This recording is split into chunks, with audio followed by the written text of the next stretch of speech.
When it comes to simple, light games, Patchwork is probably one of my favorites. It is so elegant, so simple, yet so many interesting decisions, and you can play it with completely casual players, people who don't play board games regularly, or with more committed players as well. It works as a filler, works in so many different situations. I mean, just last week after game night, most friends left, and one friend was like, I think I could stay and play one more game. Boom, Patchwork is the perfect two-player game for that kind of situation, even if it's late and people don't want to learn something complicated. And I guess I'm not the only one who likes Patchwork a lot, because in this video I'm showing you the 10th anniversary edition, which is, in essence, very similar to the previous ones, and so it's going to be mainly a component overview. A significant thing that we find in this box is we have 2 decks of automa cards so that you can play the game solo against the game system.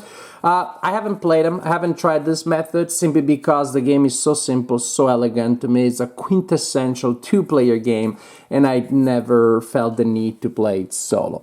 Again, it's also a game that is so easy to bring to the table in so many situations. It's not like, oh my gosh, I can't figure out how to play automa with my friends, I'll have to play it solo. I mean, play Patchwork with friends, I'll have to play it solo.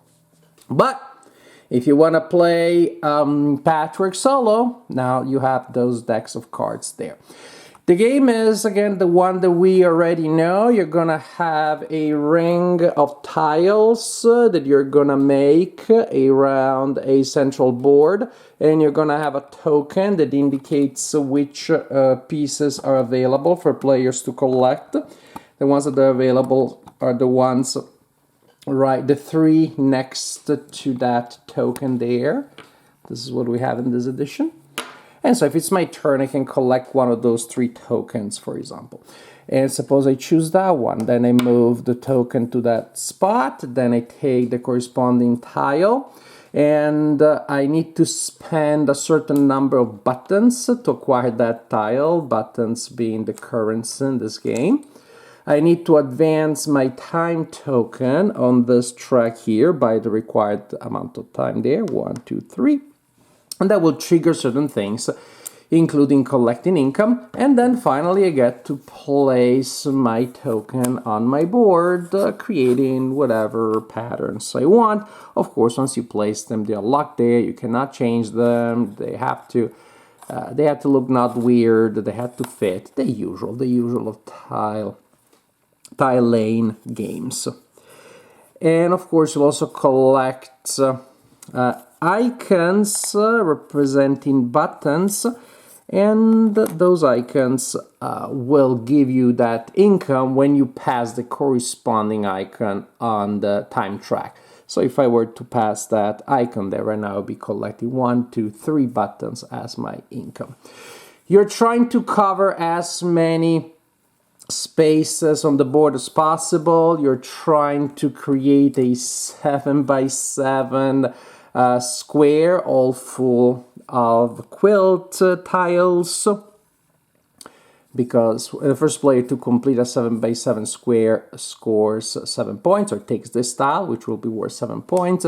You're also trying to collect these buttons, so create a nice button engine on your board, because not only do you need them to buy tiles during the game, but also there will be victory points. They count as victory points at the end of the game.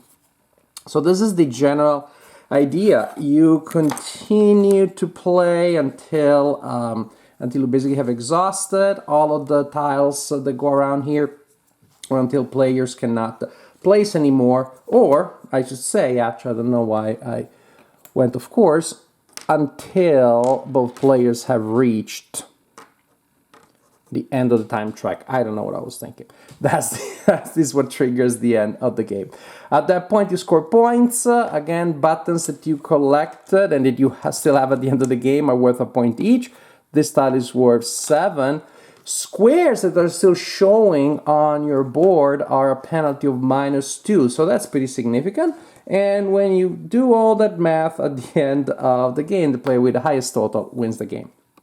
So the game is the one that we all probably know and love. As for component overview, this is the board that we have here. It looks really nice, and you also have another version here. Then we have our tiles. And let's take a closer look at those. Well, that's again, since basically the shapes look familiar, maybe there are some new ones, but the patterns are really nice, really colorful, a lot of variety there. So no complaints from me about Patchwork, the 10th anniversary edition. The box also looks nice and shiny, gilded like a Byzantine work of art. And so, if you love Patchwork, this is definitely a nice addition to add to your probably already significant stack of versions of Patchwork. If you never played the game, never too late to get started, and this obviously could be a good point to start with that.